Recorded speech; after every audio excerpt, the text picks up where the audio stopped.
வணக்கம்,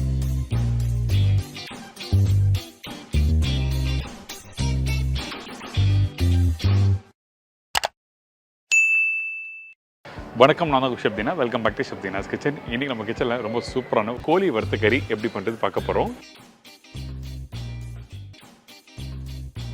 இதோட பாய் வீட்டில் பண்ணுற நெய் சோறு எப்படி பண்ணுறது பார்க்க போகிறோம். கோழி வறுத்த கறிக்கு தேவையான பொருட்கள்: சிக்கன் 750 கிராம், அதாவது 3/4 கிலோ, தேங்காய் 4-5 பத்தை, முந்திரி பருப்பு 15-20 நம்பர், காய்ந்த மிளகாய் 12-15 நம்பர், முழு தனியா 2 tablespoon, black pepper 3/4 tablespoon, சீரகம் 3/4 டீஸ்பூன், சோம்பு 1 டேபிள் ஸ்பூன், கரம் மசாலா தேவையான அளவு, வெங்காயம் 2 நம்பர், தக்காளி 3 நம்பர், இஞ்சி பூண்டு பேஸ்ட் 1 டேபிள் ஸ்பூன், மஞ்சத்தூள் சிறிதளவு, சில்லி பவுடர் 3/4 டீஸ்பூன், தனியா பவுடர் 1/4 டீஸ்பூன், கருவேப்பிலை தேவையான அளவு, கொத்தமல்லி தேவையான அளவு, உப்பு டு டேஸ்ட், எண்ணெய் சமைக்கிறதுக்கு தேவையான அளவு, நெய் 3/4 டேபிள் ஸ்பூன். இதாங்க இந்த ரெசிபிக்கு தேவையான பொருட்கள். இப்போ ஃபஸ்ட்டு நம்ம என்ன பண்ண போகிறோம் கேட்டிங்கன்னா, இந்த கோழி வறுத்த கறி பண்ணும்போது இதுக்கு தேவையான மசாலா வறுத்து பேஸ்ட் பண்ண போகிறோம். அதனால் இந்த டிஷ்ஷோட பேரில் இருக்குது வறுத்த கறி. அதனால தான் இந்த மசாலாவை நம்ம வறுக்க போகிறோம். ஃபஸ்ட்டு முழு கரம் மசாலா போட்டிருக்கேன், அதாவது பட்டை, லவங்கம், ஏலக்காய், பிரிஞ்சி இலை, அதுக்கு பிறகு மிளகு, சீரகம், முழு தனியா இதெல்லாம் போட்ட பிறகு வறுக்க போகிறோம். அதே டைமில் காஞ்ச மிளகாய் 12-15 நம்பர் சொல்லியிருக்கேன். காரத்துக்கு ஏற்ற மாதிரி நீங்கள் கம்மியாகவும் போடலாம், நான் சொன்ன குவான்டிட்டியும் போட்டுக்கலாம். இதுக்கப்புறம் பச்சை கருவேப்பிலை, சோம்பு இதெல்லாம் போட்ட பிறகு வறுக்க ஆரம்பிக்கிறோம். இந்த ரெசிபிக்கு ரொம்ப முக்கியம் சோம்பு. அதனால் 1 டேபிள் ஸ்பூன் சோம்பு சொல்லியிருக்கேன் பார்த்தீங்களா, அதில் 1 டேபிள் ஸ்பூன் இந்த இடத்துலையும் மீதி தாளிக்கிறதுக்கு யூஸ் பண்ணியிருக்கேன்.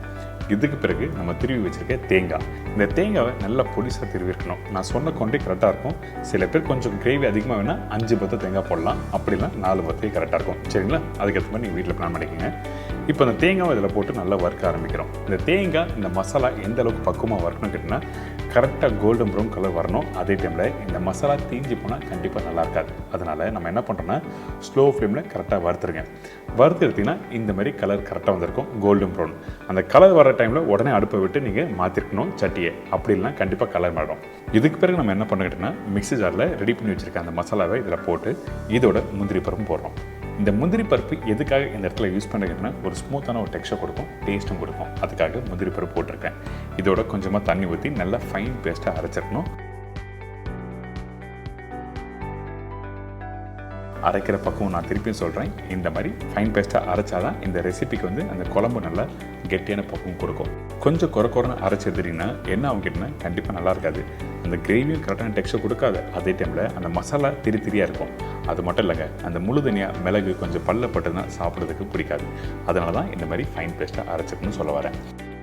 இதுக்கு பிறகு நம்ம என்ன பண்ணுறோம், குழம்பு ரெடி பண்ண போகிறோம். அதனால் இந்த மண்சட்டியில் சமைக்கிறதுக்கு தேவையான அளவுக்கு எண்ணெய் ஊற்றிருக்கேன். இந்த எண்ணெய் சூடான பிறகு நம்ம என்ன பண்ணுறோம், திருப்பியும் முழு கரம் மசாலா தாளிப்பாக போடுறோம். அதாவது பட்டை, லவங்கம், ஏலக்காய், பிரிஞ்சி இலை, இதோட கொஞ்சம் சோம்பு,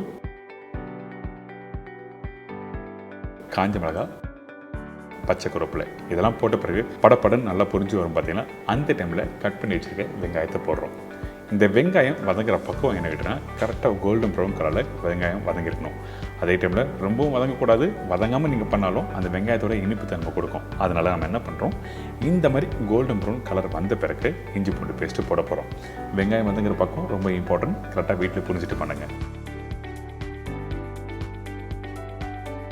இதுக்கு பிறகு இஞ்சி பூண்டு பேஸ்ட்டு 1 டேபிள் ஸ்பூன் போதும் இந்த குவான்டிட்டி. சில பேர் இஞ்சி பூண்டு பேஸ்ட் அதிகமாக போட்டால் தான் நல்லா சொல்லுவாங்க.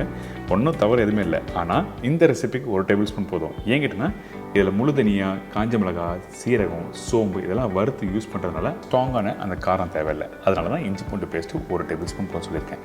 இதுக்கு பிறகு கட் பண்ணி வச்சுருக்க தக்காளி போட்டிருக்கேன். இந்த தக்காளி போட்ட உடனே உப்பு, இதுக்கு பிறகு மசாலா பவுடர் போடுறோம். இந்த மசாலா பவுடர் மஞ்சத்தூள், தனியா பவுடர், மிளகாய் பவுடர் போட்டிருக்கோம். இந்த இடத்துல கவனமாக கவனிக்க வேண்டிய விஷயம் என்ன கேட்டோன்னா, இந்த பவுடர் மசாலா நம்ம நிறைய யூஸ் பண்ணல. ஏன் கேட்டோன்னா, நம்ம ஆல்ரெடி வறுத்த மசாலாக்கு தேவையான மசாலா வதக்கி பேஸ்ட் அரைச்சி வச்சுருக்கோம். அந்த மசாலா தான் இம்பார்ட்டன்ட் இந்த கிரேவிக்கு. அதுக்காக இந்த பவுடர் மசாலா கம்மியாக போட்டுருங்க. இப்போ நம்ம என்ன பண்ணுறோம், இந்த வெங்காயம் தக்காளி மசாலா, அதுக்கப்புறம் நான் சொன்ன குவான்டிட்டி பவுடர் மசாலா போட்டு நல்லா வதக்க ஆரம்பிங்க. அதுக்கு பிறகு கொஞ்சமாக தண்ணி ஊற்றி நல்லா குக் பண்ணுறோம். வெங்காயம் தக்காளி நல்லா வதங்கணும். அதே டைமில் அந்த கிரேவி டெக்ஸ்சர் நல்லா கொடுக்க ஆரம்பிக்கும்.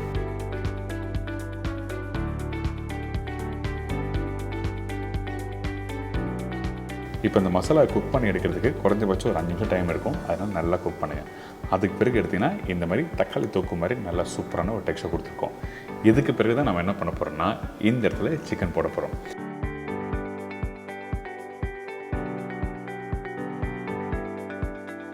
இந்த சிக்கன் நல்லா வாஷ் பண்ணிவிட்டு அதுக்கப்புறம் யூஸ் பண்ணுங்கள். முடிஞ்ச அளவுக்கு நிறைய பேர் போன்லெஸ் யூஸ் பண்ணுவாங்க. என்ன கேட்டிங்கன்னா போன்லெஸ் யூஸ் பண்ணாமல் எலும்போடு இருக்க சிக்கனை வாங்கி நீங்கள் யூஸ் பண்ணால் ரொம்ப நல்லாயிருக்கும்.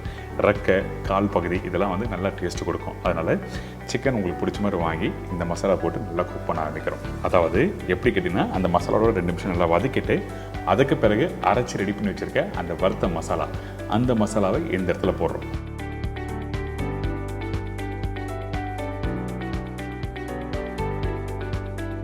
போட்ட பிறகு உடனே தண்ணி ஊற்றக்கூடாது, சரிங்களா? ஏங்கிட்டனா சிக்கனில் தண்ணி விட ஆரம்பிக்கும். அதனால இந்த மசாலாவை அப்படியே சிக்கனோட நல்லா மிக்ஸ் பண்ணி ஒரு 2 கொதி விடுங்க. அதுக்கு பிறகு தேவையான அளவுக்கு கொஞ்சமாக தண்ணி ஊற்றி நீங்கள் குக் பண்ண வேண்டியதான்.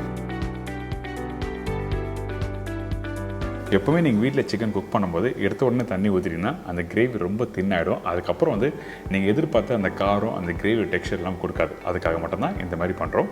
கடைசியாக கொஞ்சம் கொத்தமல்லி போட்டு ஒரு மூடி போட்டு கரெக்டாக ஒரு 5லேருந்து ஒரு 8 நிமிஷம் நல்லா குக் பண்ணேன். ஒரு 2 நிமிஷம் டைம் கூட எக்ஸ்ட்ரா எடுக்கும், ஒன்றும் தவறு எதுவுமே இல்லை.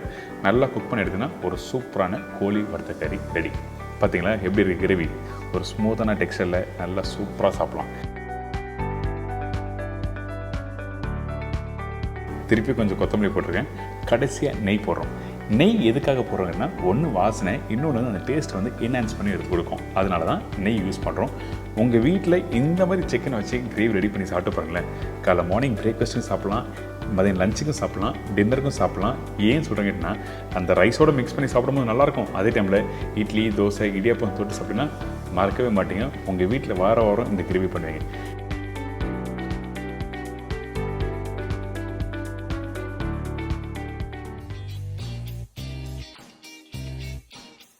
இதை தொடர்ந்து ஒரு சூப்பரான கீ ரைஸ் எப்படி பண்ணுறது பார்க்கலாம். இப்போ அந்த ரெசிபிக்கு தேவையான பொருட்கள் என்ன பார்த்தலாமா? கீ ரைஸ் தேவையான பொருட்கள்: பாஸ்மதி ரைஸ் 250 கிராம், பெரிய சைஸ் வெங்காயம் 2 நம்பர், மீடியம் சைஸ் தக்காளி 2 நம்பர், பச்சை மிளகாய் 3லேருந்து 4 நம்பர், இஞ்சி பூண்டு பேஸ்ட் 1 டேபிள் ஸ்பூன், முந்திரி பருப்பு 15லேருந்து 20 நம்பர், முழுகர மசாலா தாளிப்புக்கு தேவையான அளவு, புதினா சிறிதளவு, கொத்தமல்லி தேவையான அளவு, பால் 100 ml, உப்பு தேவையான அளவு, நெய் 5 டேபிள் ஸ்பூன். இதாங்க கீ ரைஸுக்கு தேவையான பொருட்கள்.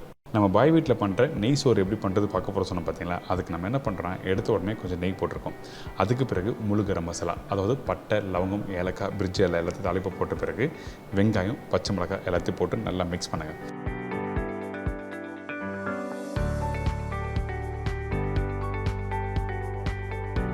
மிக்ஸ் பண்ணிவிட்டு அந்த வெங்காயம் கொஞ்சம், அதாவது 10% வதங்கி வர டைமில் நம்மக்கிட்ட இருக்க இந்த முந்திரி பருப்பு போட்டிருக்கேன். முந்திரி பருப்பு தேவையான அளவுக்கு நீங்கள் போட்டுக்கலாம். இந்த முந்திரி பருப்பு போட்ட பிறகு இந்த வெங்காயம் கொஞ்சம் லைட்டாக வதங்கி வர டைமில் நம்ம என்ன பண்ணுறோம், இஞ்சி பூண்டு பேஸ்ட். இந்த இஞ்சி பூண்டு பேஸ்ட்டு இஞ்சும் பூண்டும் ஒரே அளவாக அரைச்ச குவான்டிட்டியில் நம்ம போட்டிருக்கோம். இதுக்கப்புறம் மீடியம் சைஸ் தக்காளி 2 சொன்னல, அந்த தக்காளியை 1/4 இல்லை 1/6 கட் பண்ணி நீங்கள் இதில் போட்டுக்கலாம். அதுக்கப்புறம் கொஞ்சம் புதினா, கொஞ்சம் கொத்தமல்லி போட்டு நல்லா மிக்ஸ் பண்ணுங்கள்.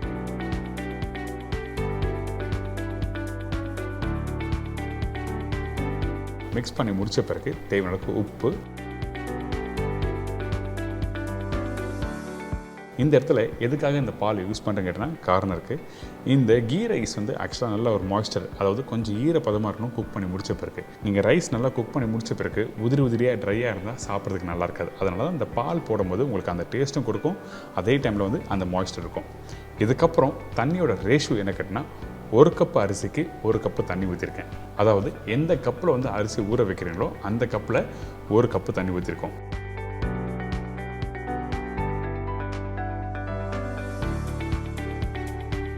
அடுத்தது இந்த பாஸ்மதி ரைஸ். இந்த பாஸ்மதி ரைஸை எப்போ ஊற வைக்கணும்னு கேட்டிங்கன்னா இந்த கீ ரைஸ் பண்ணுறதுக்கு கரெக்டாக ஒரு 20லேருந்து 25 நிமிஷத்துக்கு முன்னாடி அரிசி ஊற வச்சுருங்க.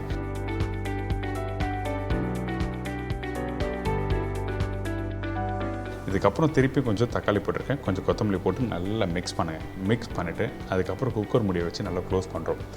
எவ்வளோ நேரம் குக் பண்ண கேட்டிங்கன்னா கரெக்டாக 2 விசில் மீடியமான ஃப்ளேமில் வச்சு நீங்கள் குக் பண்ணி எடுத்திங்கன்னா உங்களுக்கு சூப்பரான பாய் வீட்டு நெய் சாதம் ரெடி.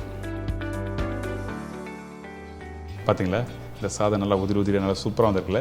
நல்லா மாய்ஸ்டராக சூப்பராக இருக்கும். ரொம்ப காரம் இருக்காது, ஆனால் ஒரு மைல்டான டேஸ்ட்டு. ஒரு நாள் லஞ்ச் டைமில் இந்த ரெசிபி ரெடி பண்ணி உங்கள் வீட்டில் இருக்கவங்களுக்கு கொடுத்து பாருங்கள். எல்லோரும் நல்லா விரும்பி ஜாலியாக சாப்பிடுவாங்க.